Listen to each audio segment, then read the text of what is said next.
Thank you for joining us. We have the latest updates on coronavirus in Wisconsin, including a new alternative care facility that could be set up at the Alliant Energy Center. But we start with the results from Wisconsin's spring primary election 6 days after voting was held. Here's what we know so far. Former Vice President Joe Biden has been declared the winner, defeating Senator Bernie Sanders in the race for the Democratic presidential nomination in Wisconsin. Senator Sanders dropped out of the race a day after Wisconsin's primary last week, and today he officially endorsed Biden, saying, quote, "We need you in the White House." He asked all Americans, Democrats, independents, even Republicans, to come together to support Biden's candidacy.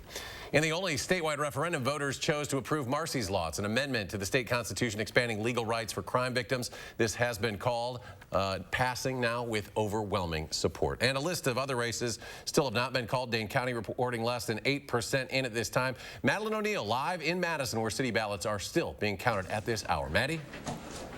Well, really hard at work here. We've got poll workers, city staff at these stations. We're in a building. Part of it actually used to be a tattoo parlor, now outfitted to help them go through the thousands of absentee ballots that have come in since the election. Now, 600 of those absentee ballots didn't have a postmark, according to the city clerk. Now, you'll remember that's an issue because they can only be counted if they came in before April 7th or were postmarked on April 7th. So the Board of Canvassers had to make a decision.